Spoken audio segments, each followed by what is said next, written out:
All right, let's get into it. We usually think of a database query as, well, just a boring line of code, right? But it's so much more than that. It's really a request that's about to go on this incredible, lightning-fast journey. And today, we're going to follow that journey from the very beginning to the very end.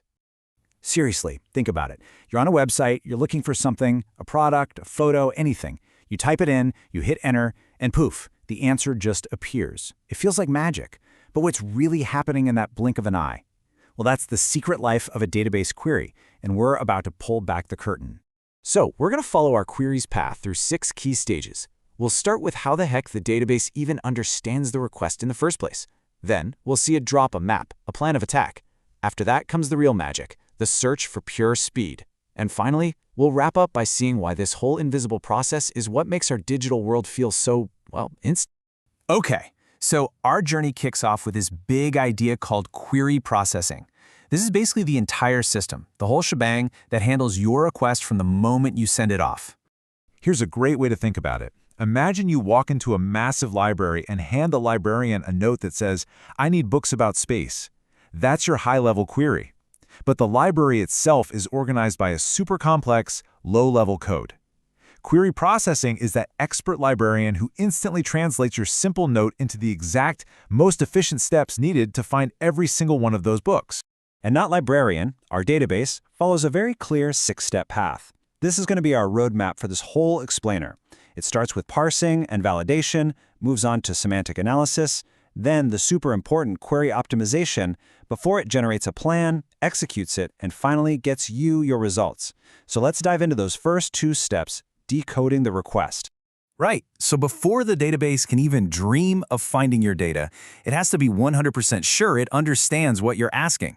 This is the decoding phase, and it's a 2-part check.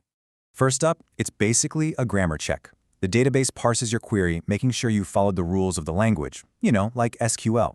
Are your commas in the right spot? Did you accidentally type cell check instead of select? If anything's off, it just fails right here.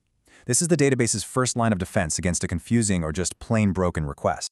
Okay, so your grammar is perfect. Now comes the fact check. This step is called semantic analysis. Here, the database looks at its own internal map, its schema, to make sure the things you're asking for are real. You can't ask for data from a users table if that table is actually named customers. It's a simple but absolutely critical sanity check. So, the query has passed its grammar and fact checks, it's valid. Now the database has to turn that line of text into an actual concrete plan of action. And to do that, it builds something called a query tree. And this isn't just any plan, it's a visual blueprint. The query tree is this cool hierarchical map of every single operation the database needs to perform. It takes your query and just breaks it down into all of its fundamental pieces, organizing them into a logical structure that looks, well, like a tree. Now, this is where it gets really interesting, because you can actually see the code turn into a picture. Look at the bottom. Those are the leaves of the tree. That's where your source tables are, like employee and works on. Then you move up the branches, and that's where your filtering conditions live. And right at the tippy top, the root of the tree, that's your final result, what you actually asked for. The data literally flows up the tree. So you might be thinking, why bother with all this tree stuff? Well, there are 2 huge reasons. First, it's about visualization. It just makes the plan way easier for the database system to understand and analyze. But the second reason, this is the real game changer. It allows for optimization. By seeing the whole plan laid out like this, the database can start asking itself, okay, is there a better way to do this? Can I maybe rearrange these branches to get the same answer, but way faster? And that question, that leads us to the most critical part of this whole journey, optimization. This is the moment the database stops being just a librarian and becomes a master strategist, totally obsessed with finding the absolute fastest, most efficient path to your data. The goal here is simple. Go faster and use less. Deep inside the database, there's a component called the query optimizer, and its entire job, its whole reason for existing, is to look at that query tree and figure out how to get the exact same result using less time, less CPU power, and less memory. And this slide really nails why that matters so much. This isn't just about some nerdy technical details. No way. When you minimize resource use and improve performance, that directly translates into a faster, snappier experience for you, the user. It's what allows an app to feel responsive and to scale up, handling thousands or even millions of users without grinding to a halt. Now, to get this kind of speed, the optimizer has a couple of different strategies it can use. It's not a one-size-fits-all deal. It actually chooses the best approach for the job at hand. The first strategy is called heuristic optimization. Think of it like a GPS that's programmed with one simple rule: always take the shortest route. It's following a general principle, a heuristic, that, usually works out pretty well. It just applies these built-in best practices to reshape the query tree for better performance. But then you have the second strategy, cost-based optimization.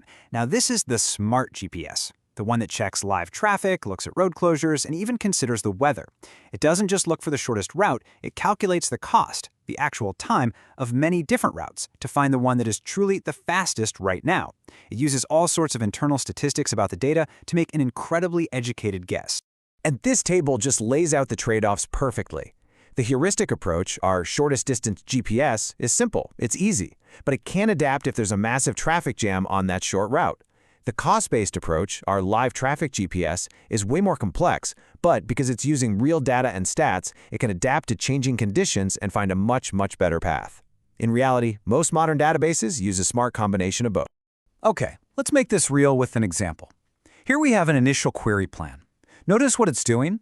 It's taking two potentially huge tables, student and marks, and smashing them together right away with an expensive join operation. This is like trying to find a specific pair of cards by first shuffling two massive decks together. It'll work, eventually, but it's incredibly inefficient. So the optimizer sees this and applies a beautifully simple heuristic rule. Do your filtering as early as possible. The logic is just perfect. Why on earth would you work with millions of rows of data when you only care about a handful of them? Filter first, get rid of all the junk, then do the expensive heavy lifting. And boom, here's the result. Just look at how that tree has been completely transformed. The optimizer pushed the filtering operations way down. Now, it finds the one specific student and the one specific subject in their own tables first, and then it joins just those two single rows. This isn't just a little bit faster. We're talking orders of magnitude faster. This is the kind of change that turns a frustrating 10-second wait into an imperceptible 10 milliseconds. This right here is optimization in action. So we've seen the whole incredible journey, from a simple line of text, to a blueprint, to a highly strategic and optimized plan of attack. But what's the big takeaway here? What does it all mean? Well, it means that every single time you search for something or buy something or stream something, this entire journey we just followed happens in milliseconds. Billions and billions of times a day all across the globe, query optimizers are silently making these brilliant strategic decisions. So the next time you're amazed by the speed of the modern web, just remember the incredible unseen journey of the database query. It really is the unsung hero that makes it all possible.